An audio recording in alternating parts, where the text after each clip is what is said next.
Welcome into Valley News Now. We're waiting to hear from Governor Kelly Armstrong. Our crew's with him right now. I actually see their live feed, but we're going to wait a few minutes before we get to him here. They're kind of still setting things up.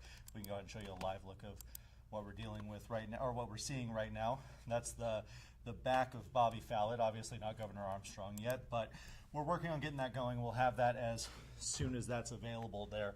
Looks like they're up and running now, getting a little bit closer to starting up. Once Governor Armstrong starts talking, we'll obviously go right to them. Now, what Governor Armstrong is doing today is kind of touring the tornado or severe storm damage that has taken place in our part of the state, visiting areas affected by tornadoes and wind damage all throughout the weekend.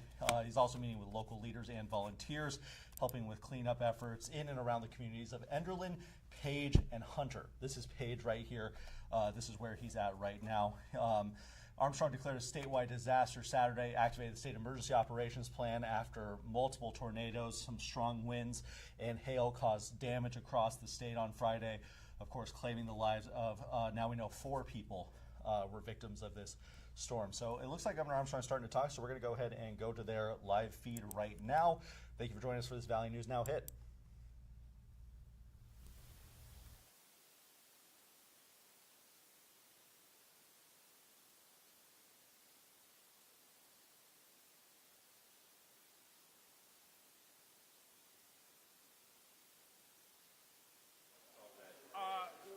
We could spend a week out here and not see all the damage.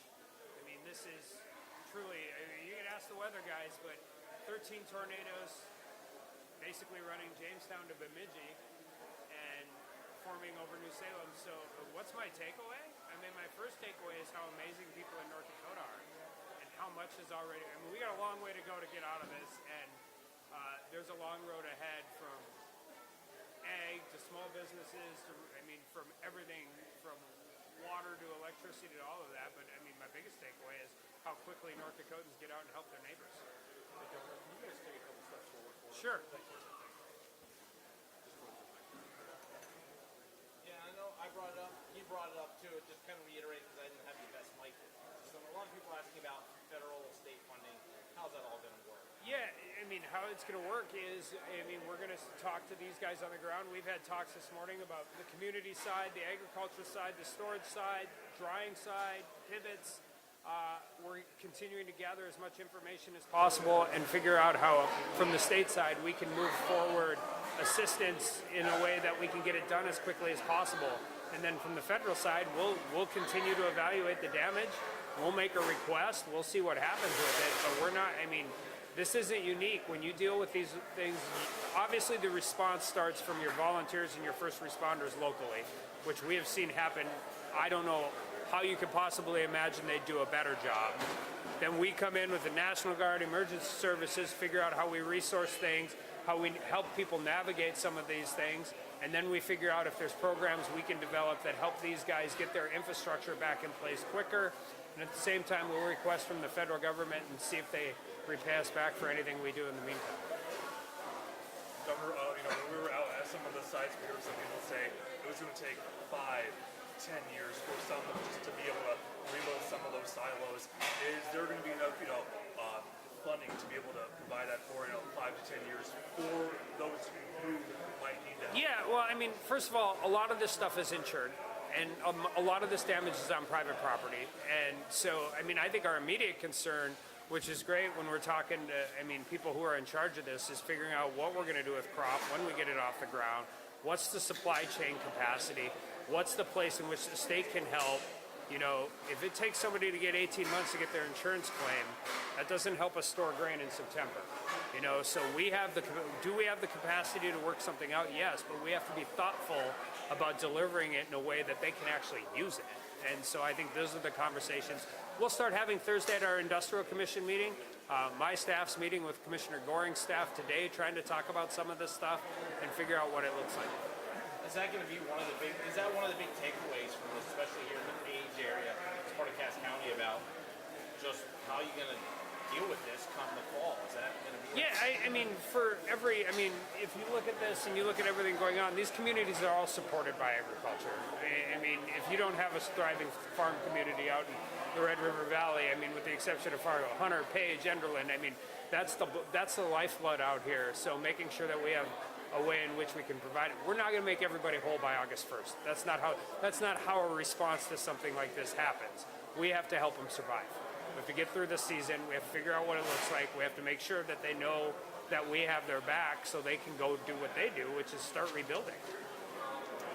Governor, here, obviously you are going to look at some of the damage in Edgerland now in Page. You have another stop today. Just seeing all of those silos, seeing some of the communities that have been hit, what was your first reaction just when driving into this area? Four people lost their lives. Outside of everything else you see, that's still the most important thing. But the fact that there wasn't more. As massively dangerous as Friday night and early Saturday morning was, the fact that we only lost 4 people is really, really amazing. And then, I'm always surprised at how quickly North Dakotans respond. And I said this earlier, but we talk about our volunteer firefighters, we talk about Cass County Sheriff, we talk about everybody responding.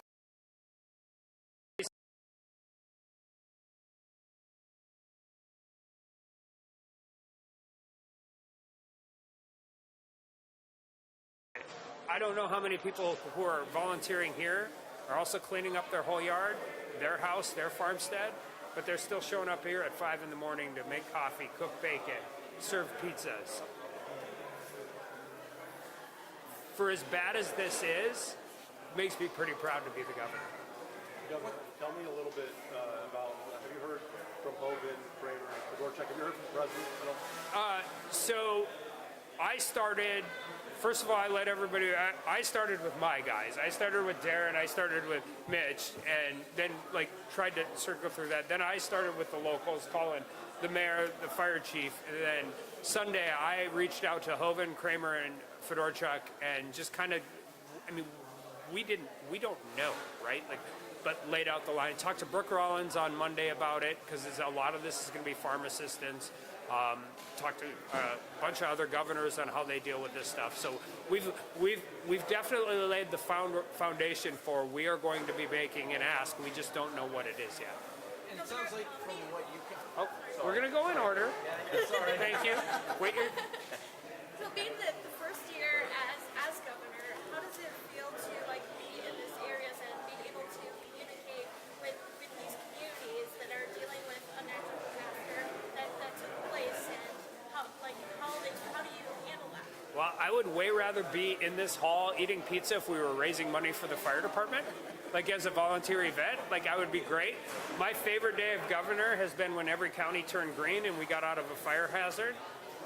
But being here and doing this and recognizing that we have to be able to coordinate resources, we have to be able to deliver for these guys and help them navigate this. If you don't get this right, it doesn't really matter what else you get right. So we take it seriously, and we want to make sure that they know we have their back. Would you say a lot of the damage appears to be farm related? Obviously the town here of Page is heavily damaged, but as we saw in Enderlin, a lot of it went around town, seemed to be farmsteads. Would you say that? So yeah, but people lost their homes, people lost their lives, people lost their grain storage. But I was talking to the mayor. The problem with small towns, and if you lose a business, there's not anybody running a local bar or a local restaurant in a community like this that if you lose that business, the chance of somebody replacing it is almost zero. So the entire ecosystem is important. It's just there are certain things that we will be able to help with quicker. I don't know what the supply chain on pivots are, but if we lost 100, I doubt very seriously we can find 100 of them in the next 2 weeks. So it's kind of how you triage it and how we look at them to where we can do the most help the fastest. And so, but if you're a farmer outside of Page and you lost all your storage, you're pretty devastated. If you own the bar in town and you lost your way of making your livelihood, you're equally as devastated. Each one of those is they all are part of the fabric of the community, and we have to be responsive to all of them. And one more question. What's it like just seeing, this isn't a fundraiser here. These are all the volunteers just taking a break, eating lunch. What's that like like for you to see firsthand? I was joking with a guy who's helping serve pizzas and told him I would do the cooking if he come and did the press conference. He's the only electrician in town. I'm going to haze him a little bit and talk about him. He's been here every day at 5 a.m. He's been helping out. These guys are all volunteers. They have their own farms, their own families, their own things that are going on. We had FFA kids all over southeastern North Dakota helping people pick up farms. You got Lions clubs. You've got volunteers doing all of this. The reason we say it isn't to diffuse responsibility. The reason the first response to these emergencies is locals is because they're really, really good at it, and they've never done this before. Nobody's been through this before. You guys, nobody's been through 13 tornadoes in the state touching down within the same night before, and yet they have the capacity to figure out how to do it. It's amazing. Governor, what's next after this? After you leave today, what's next? Next is already texting with my staff, working through, talking about what kind of situations. We need to understand the information. We need to understand what we need to deploy, how we do it, and where we can help. So I think you're talking resources for bins, standing up some programs. This is a unique natural disaster, but it's not the first natural disaster we've been through in North Dakota. We deal with, tornadoes, floods, blizzards, droughts, all of so we have capacity to do these things. We have stood these up before. My goal is to make sure we do it in a way that is as easily usable for them as possible. When you say resources, are we talking loans, grants? Sure, all of the above, whatever. Wherever it's at, right? If I know somebody's going to get an insurance claim, but it's going to take 18 months, it's easier for us to stand up a program knowing that they'll come back in on some of that. We'll have discussions and we'll figure out what the best approach is. The Bank of North Dakota has been a tremendous resource for the state. The Industrial Commission, I have a feeling this will be the dominant topic on Thursday morning on how we can figure out what that looks like. Can you talk to me a little bit about every single person that's by you and giving credit where credit's due and make sure that everyone that's behind you right now stayed safe, especially when this severe weather was making its way through. But also, a couple of days before that, the National Weather Service and other weather people, they were letting the folks know just exactly what was. Yeah, it's Darren's fault because he pulled the old tornado information. Can you just talk about the initial, making sure that people stay in that know of what is going to happen if they hear severe weather, stand by, be able to make sure that you have a shelter-in-place plan? Yeah, I think, and you could talk to some of the old-timers around here and the farmers, right? They've gotten these notices forever. I think that when they started getting the ones like, you are in immediate danger, the problem with the once-in-a-generation or once-in-a-lifetime storms, nobody's ever seen it like this before. So I'll talk about my guys, and then I'm going to brag a whole lot on these guys. So from I started, we declared a fire emergency in March. And we had multi-jurisdictional issues up at Turtle Mountain, all of that.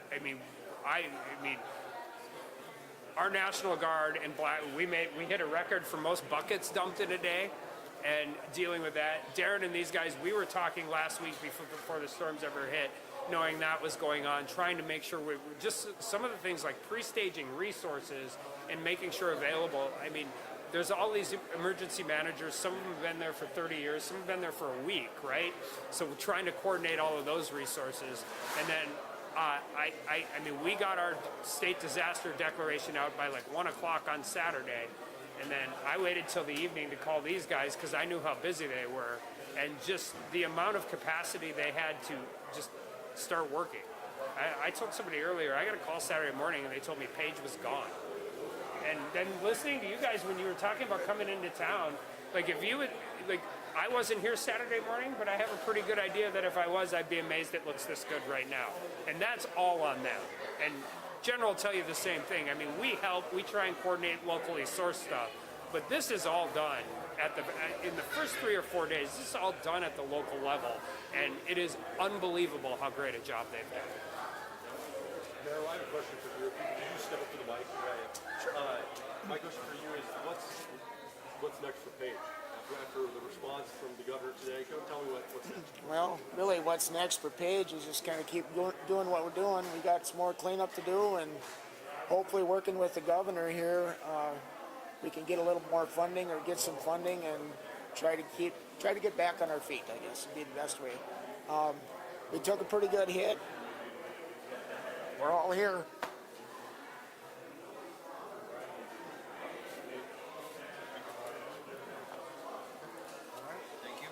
Thank you guys. You make my job easier. Thank you, sir. Appreciate you coming. Thank you very much.